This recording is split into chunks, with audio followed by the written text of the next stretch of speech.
Welcome to Divorce and Other Things You Can Handle, a branded podcast by Worthy. I'm Jennifer Butler, and I'm your host.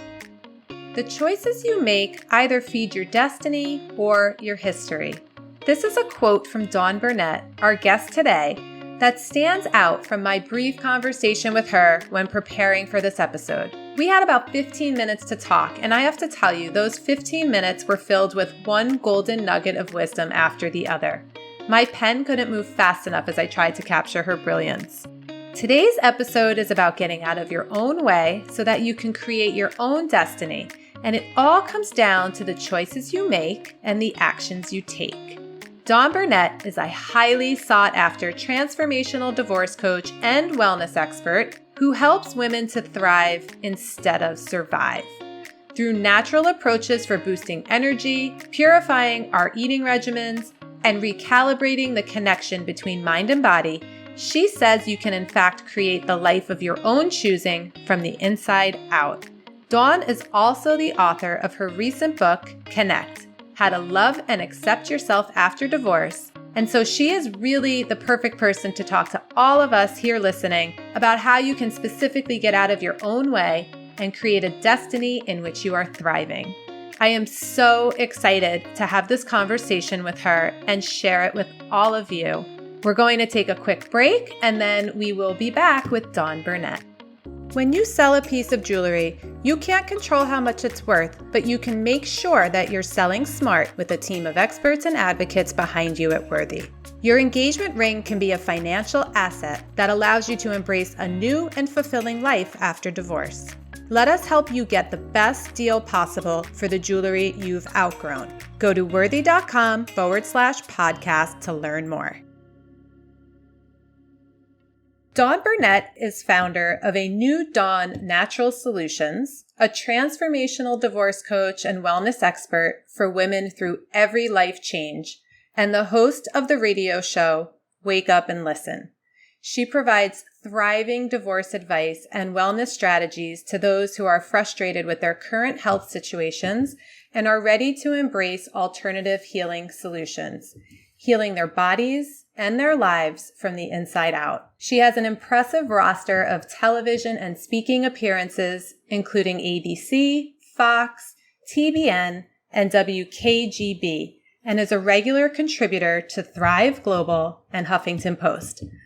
Dawn is the author of True Confessions of the Heart, Connect: How to Know If He's Really Your Man, and Connect: How to Love and Accept Yourself After Divorce, and is the co-author of Jack Canfield's The Road to Success, Volume 2. She's a songwriter, actress, speaker, radio host, inventor, and I am beyond honored to have you here. Dawn, welcome to the podcast. Truly an honor. Thank you. It's an honor to be a part of it. You are so inspiring, and we had some time to talk before the podcast just to prepare and to get to know each other. And I was like writing as fast as I could and just trying to eat up all of your wisdom. So I am really excited that you are here and going to share your story and your wisdom with our listeners here at Worthy. Thank you. I'm excited to share. If I can bring healing to just one person around the world, it's definitely worth my time. Oh, I love that. So beautiful. So, I was going to start with you really just sharing your story with us because it's a profound example of what we're talking about today, which is helping our listeners learn how they can get out of their own way and create their own destiny. And so your story is just a true example of that. Thank you. Yeah. So I always like to start from the area of childhood because our childhood really helps to shape and mold what we do later on in our adulthood, especially if we haven't dealt with some of the toxicity that was handed to us and we don't deal and heal. And the same goes in moving forward in life. So I'm from a broken home. My parents are divorced. It was a very toxic environment, a lot of physical and verbal abuse in the household. And because of the disconnect, I grew up with a family member, not parents or anything, but a family member deciding to use me as an experiment and sexually abusing me. And that I internalized and could not find my voice. I'm from a very small town, so to speak out would almost be like putting the scarlet letter on my chest. Right. So I took that, like most people do, into their young adult life. And although I had married my childhood sweetheart on the first one, I did exactly that. I used him as an escape hatch to get out of my house. It's not that I didn't love him. We were more like brothers and sisters than that true, beautiful, romantic relationship that you hear that at least initially starts in the beginning with a lot of couples. So once I got out of that, I jumped from one relationship to another, which is an important point to make because so many of us do. We're trying to fill the void. But later on, in doing all of the work and healing myself and getting my honors degree in alternative medicine, racing back to college to get my degree to save my own miracle boy's life, I came to the realization that the only way we can truly fill that void is by going within ourselves and finding true love. So when I jumped from one relationship to the other, I was looking for my ex to fill a void that I couldn't even express of what it was. But because I was in a state of toxicity and hadn't dealt or the knowledge to even deal with what had gone on, and I had also in the process been slipped a drug and date raped along the way before marrying my second husband, not by him, just by some stranger. Again, more toxicity and internalizing. So I'm trying to show a pattern here.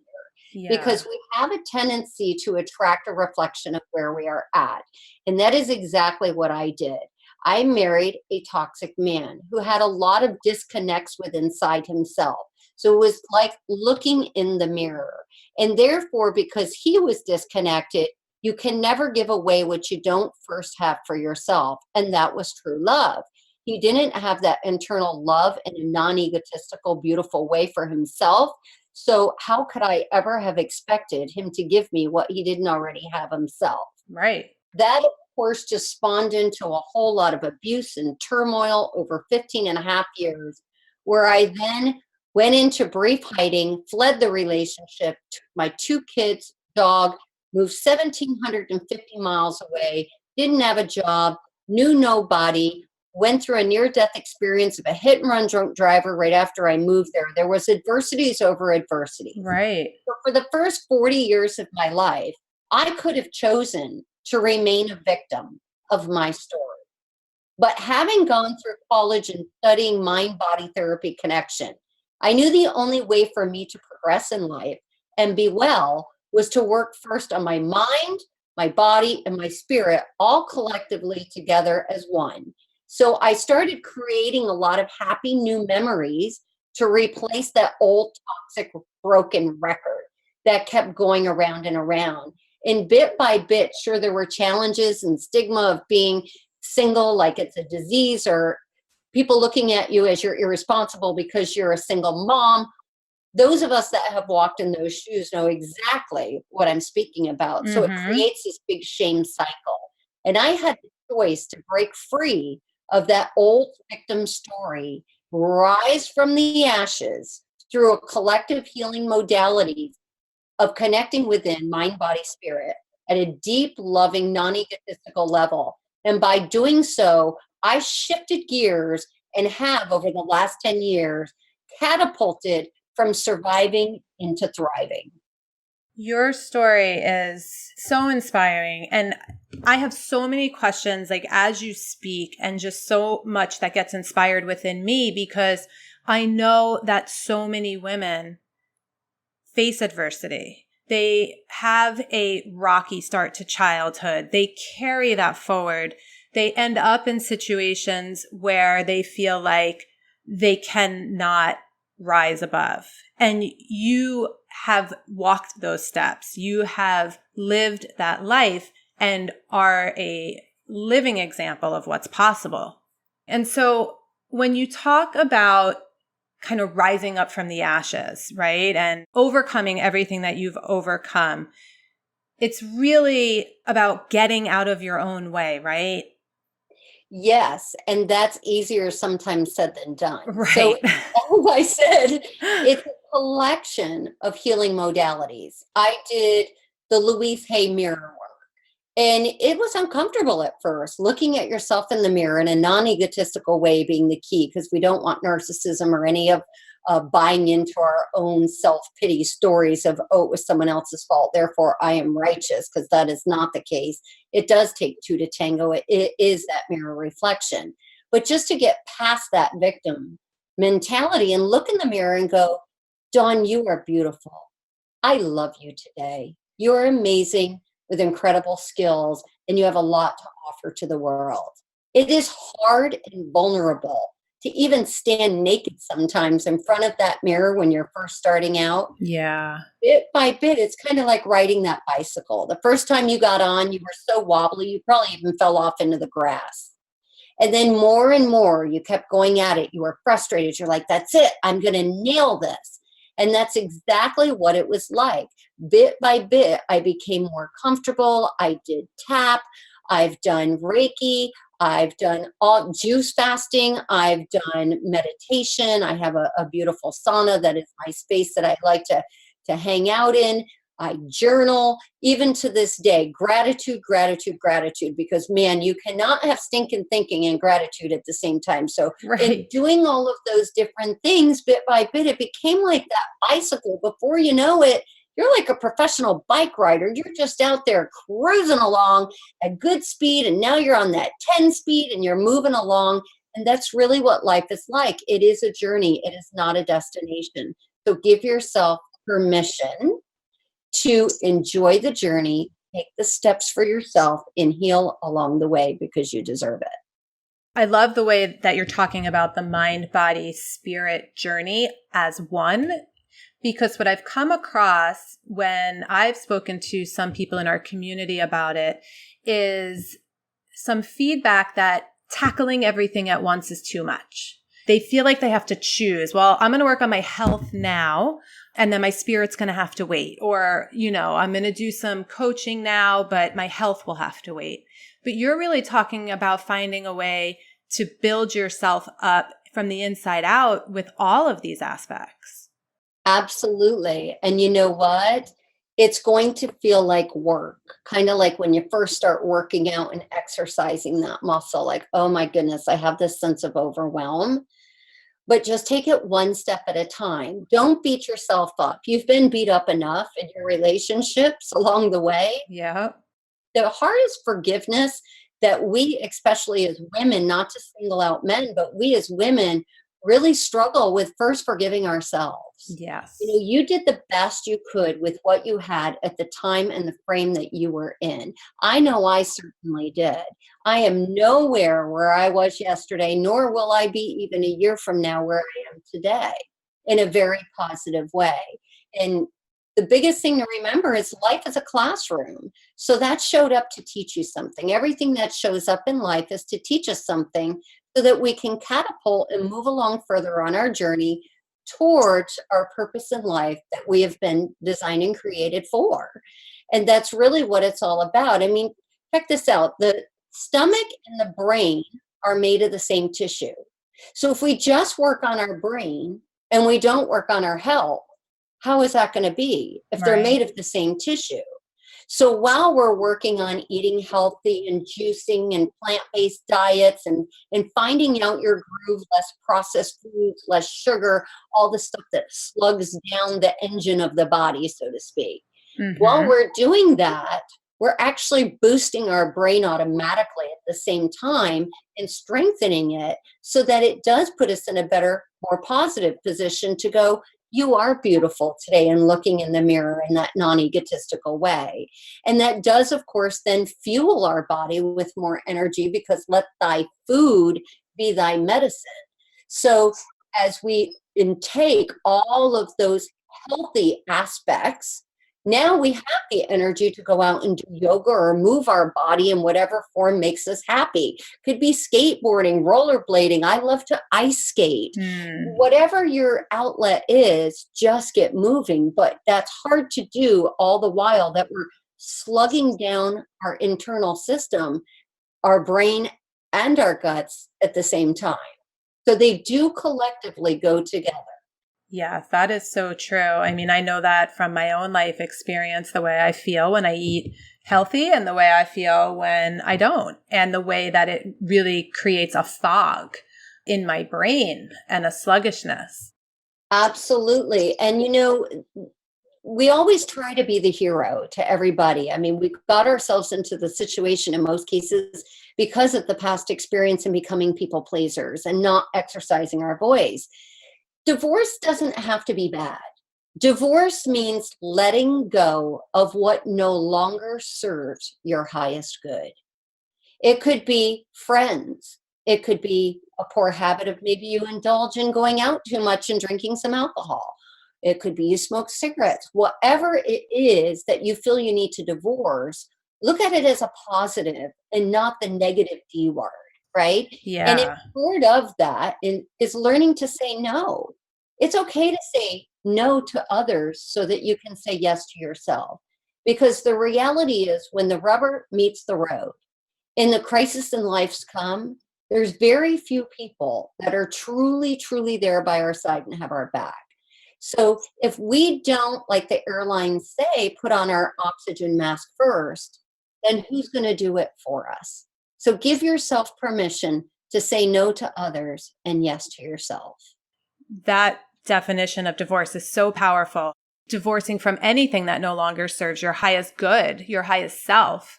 I think permission, though, is huge. That just kind of keeps resonating with me is I think you need more courage almost to give yourself the permission to succeed than you do sometimes to just kind of stay stuck where you are. Absolutely. And as the saying goes, it takes a lot of courage to change hearts. And that first starts with your own heart.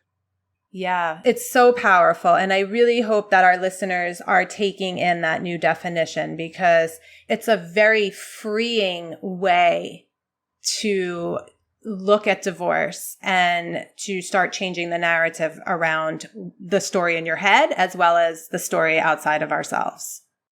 Absolutely. And by doing so, the important thing to know is that you are releasing yourself from the shame cycle. Very powerful. And that's a perfect place. We're going to take a little break right here and we will be right back with Dawn Burnett talking about getting out of your own way and creating your own destiny. When I decided to sell my jewelry after my divorce, the most important thing to me was finding a company that I could trust and one that would also advocate for me. I found this and so much more at Worthy. Their expert staff immediately put me at ease and helped me to get the best price possible for my jewelry. Your engagement ring can be a symbol of your freedom, your journey, and the choices you have made to live your life on your terms and create the future you desire. Let us help you get the best deal possible for the jewelry you've outgrown. Go to worthy.com/podcast to learn more. We are back with Dawn Burnett, and we're talking about really getting out of your own way, creating your own destiny. We were just talking about this new powerful definition of divorce that is about leaving things that no longer serve your highest good and giving yourself permission to have the courage to succeed, really. And what I'd love to start talking about now is something that you said in our conversation before tonight, and it stuck with me. It has remained with me on a daily basis. And you said that the choices you make either feed your destiny or your history. Can you just kind of talk to us about what this means and not only what it means, but what it means for our lives if we can live into this? Well, absolutely, because we are healing and we are dealing, and we do have a tendency, all of us, from time to time, including myself. I'm not immune. I'm human like everybody else. Put my pant legs on one leg at a time. I just may be a little further along in my journey than most people, but I've spent a lot of time working on self. So the barometer that I like to use for myself on a daily basis, because I'm a Gemini, I love to have fun. I get excited. I've got a lot of projects on the go right now. But I too have to take a step back and say, for this new decision and choice, I like to use the word choice, that I'm being presented with, and there could be great opportunities, but is what I'm about to say yes to, is that feeding my history? Is it going to breed some of the stuff of the old? Could be spending money, creating more debt. And really, is it a necessity for me to do that?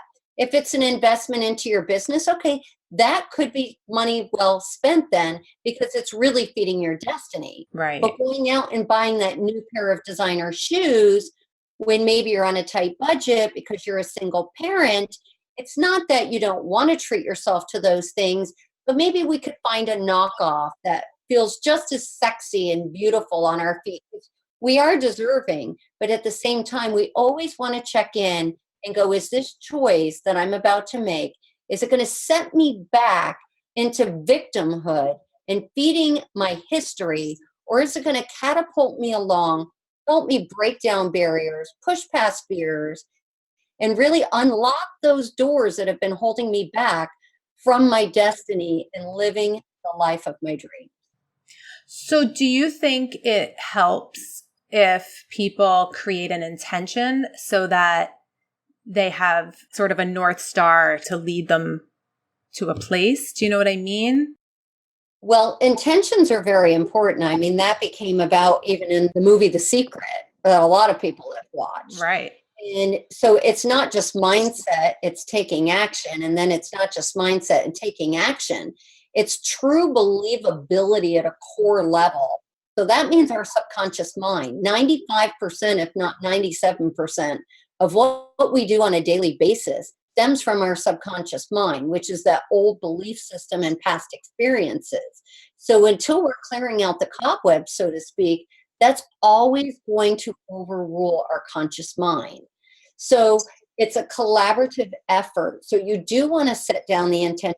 You do want to have the vision boards. You do want to write out the journal and the roadmap, but also surrendering to outcome is key, as well as feeling what that will be like. Mm-hmm. There is no time in this spiritual world. It's only here in the physical world. So we may say, hey, in a year's time, I want to move into that condo and have that amazing place for my kids. That's a great roadmap. And guess what? You may get there sooner and you may get there later, but just keep taking the steps along the way, set the intention, but release from the outcome, because everything happens in precisely perfect timing. And you have to trust the bigger plan. Yeah, one of my favorite things that I like to say is life is happening for me, not to me. And even if it doesn't feel good, it's in service of wherever I'm headed. Yes, and a lot of people may think and say, well, I've just been diagnosed with a severe illness. How is that really happening for me? Well, maybe you've been burning the candles at both ends, and maybe this is just a timeout to recalibrate. It doesn't mean you won't be well. Or, gosh forbid, it is terminal. Maybe this is the opportunity for you to say no to all those things that no longer serve your highest good, so that you can spend whatever time is left in creating the memories that you really want to launch into the spiritual realm with when time is up. Right. So it's really our perceptions to what is happening to make it for us rather than against us. Absolutely. And something you said earlier, just rather quickly, but you said daily work. This isn't something you listen to on a podcast, right? And you hear all of this and you have these aha moments, and then it just kind of is there and you're kind of perfect at it, right? It's daily work on all levels. Like in my new book, Connect, How to Love and Accept Yourself After Divorce, sold at all major outlets. In the back of the book, there's 15 easy steps to help you thrive instead of survive. Yes. You can't just read those steps. Those are for you to embody being the key word, becoming those steps, writing them out, doing the work, and realizing you're human. You're going to slip from time to time, and that's okay. It's okay to make mistakes. But what's not okay is to stay stuck in victimhood. So we get right back on track, just like getting right on that bicycle and trying it again. And it is a daily practice, even for myself, as far along as I am on my journey. I would love to share some of these. Do Sure. you have a few of your favorite from this list? Because I do. Okay, well, number one, we've already talked on, and that is gratitude. Yes. That was a game changer for me. I had heard that. I was like, yeah, sure. But I love when I go and talk, like I had talked at my university, and they invited me to come talk to the students. And I'll never forget, I brought a student up to the front. And, I've been in that classroom seat many years ago, so I know what it's like. But I'm like, I'm not going to embarrass you, but I just want to show you and the audience how important your thoughts are. So I muscle tested, had them close their eyes and think of the most horrific thing that's ever happened to them. Whoop, the arm goes right down. That's how negatively it's affecting the body. And I said, I want you to think of the most incredibly amazing, joyous event that's ever happened in your life. Muscle test, they're as stiff and strong as a board. So that really got to them. And it was like, yes, that's true. If I'm focusing on what I have and not on what I don't have, I'm going to get more of what I'm really wanting, because I'm not in that lack mentality. I'm in the abundance mentality. Right. So what are some of your favorites? So one of my favorites is pausing and forgiving yourself and realizing that you did the best you could with the information you had at the time. I think, it reminds me, I think it's Maya Angelou who says, I know better now, so I do better. I think I'm butchering the beautiful way she states that. But I think sometimes we're really hard on ourselves because we didn't have the skills and tools that we needed at the time. And a lot of time that really goes back to what you started this all with, which was childhood. And if we're not given those skills and tools, well, we're not going to just kind of know them out of the blue. We have to live and learn. Absolutely. And you may have grown up in a household where a parent or even a teacher in school, because it's really our entire environment that affects us, not just our home life. Right. And maybe they were pushing you to be a perfectionist. And maybe someone else was bullying you. So those two things compounded together, you then internalize that you're not good enough. So you push harder and you push harder and you push harder. So if things are not working out, you start to beat yourself up when really something may not be working out in your favor, exactly like you were saying. And it may not be until 3 years down the road that is presented and you're like, oh my gosh, I remember 3 years ago when I was pushing hard. Thank goodness that never transpired until today. Right. Absolutely. It's like we really get what we're ready for. And if we can trust in that, there's I think a freedom. My other favorite is writing down your dreams, because I think people are afraid to dream, especially when they're going through something really difficult. Yes, because we're looking, like they say, at the whole elephant rather than, as they say, one bite at a time. And I hate using that analogy because I'm so protective of animals, right? Right. And stuff. So don't look at the whole mountain, right? It's one step. And it's like saying you don't have to see the whole staircase, just one step at a time in faith. And you can write down your dreams, and that is vulnerable at first, because when you first get divorced, because we're so programmed that divorce is a terrible thing, when it doesn't have to be a terrible thing. Okay, it's something that no longer served your highest good, regardless of who was at fault, is irrelevant. It no longer serves your highest good. I just answered a call for one of the publications. I've had so many interviews lately.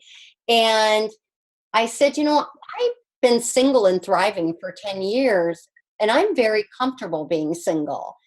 And I give myself companionship. Plus, I'm very blessed to still have my son living in my house because he's a teenager. Right. But there is really some power and joy into not having to answer to somebody else.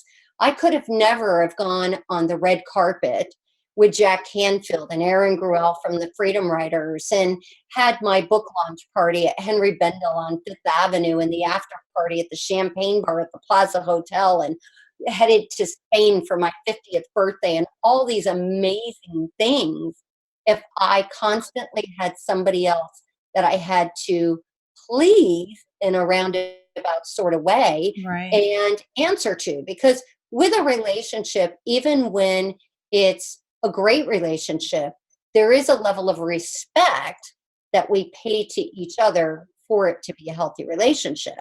So to conquer and do all of those things, I had to have my own space and capability of spreading my wings wide in finding my own tribe and jive. And that in and of itself takes courage as well. The courage to stand on your own 2 feet and create your own destiny, irrelevant of somebody else. Absolutely, because life is a canvas and you're the artist, you're the painter. You get to choose what colors you want on it. It's like, even to this day sometimes, not so much now, but like when I first had gotten divorced, it was like, I'm all grown up. It's like, so I go, oh my gosh, I can go to Starbucks, my happy place. Right. Because I can. It's like suddenly your brain starts to register, I'm a grown up. I get to choose my life. I'm not stuck, only if I want my mind to allow me to be stuck. I'm really not stuck. Yeah. For me, as you were saying that, I will never forget the moment when I realized I could make myself happy. I had this moment where I was like, gosh, I don't really get to be silly anymore because, I do with my son, but my son's young. So that's child silly, right? But I don't get to be silly in an adult way and laugh and have fun. And I had this aha moment, why not? Why am I not doing that for myself? And it changed my life that night because I found the things that made me laugh. I started doing silly dances in the mirror. Whatever would kind of bring that out myself without having to rely on somebody else to bring that out in me. Absolutely. Change the way that you look at things around you, and the things around you will change. Yeah, so powerful. There are 15 of these steps for you in Dawn's book. And, I suggest you get the book, but definitely read through the 15 because they're very simple ways that you can show up in your life every single day that make you more conscious and more empowered and more intentional in your life, which is just powerful when you're going through this journey. So I love this question, and I'm so excited to actually ask you because I think that when we're in struggle, we sometimes, and we talked about this a little bit before, but we sometimes have a hard time really wrapping our heads around what could be, what is possible. And from somebody who has walked your path and lived your life and done the things that you've done, and I can't even wait to see the things that you're doing in the future. In your own words, what is possible for the people who are listening? Maybe the person who is just now taking that first step and feels like the world is just falling out from under them. This too shall pass. Life is a classroom. Know at the end of the day, life is full of infinite possibilities. If you are not happy with where you're at right now, be excited because it's not the end. It's just the beginning. Thank you for that. So our time is up. Please share with our guests how they can follow up with you after today. So I'm all over social media. If you just Google Dawn, like the morning sun, Burnett, like Carol Burnett with no E on the end. You will find me all over the place, from LinkedIn to Twitter to Facebook. And the site, you can go to Connect the Book. That will take you also to A New Dawn Natural Solutions or dawnburnett.com. Truly just put the name Dawn Burnett in Google and you will find me everywhere. Thrive Global, working on the Shiro project for Ariana Huffington. 32 media outlets in total. There's not a spot you won't find. Well, we are truly honored, truly grateful to have had your voice here with Worthy. Thank you so much. And I will look forward to having another conversation with you. Thank you. Take care, listeners, and know that if I can do it, so can you. Thanks again to Dawn Burnett for joining us today, and to all of you for listening. Next week, we'll be joined by Gabrielle Hartley, divorce coach, mediator, and author of her new book, Better Apart, where we will be chatting about the radically positive way you can separate and divorce. Make sure you subscribe so you can catch every new episode of Divorce and Other Things You Can Handle in your feed weekly. If you like what you hear, rate and review us to help other women like you be able to find us. I also encourage you to join our Facebook group, Worthy Women and Divorce, where you will find support, inspiration, and wisdom.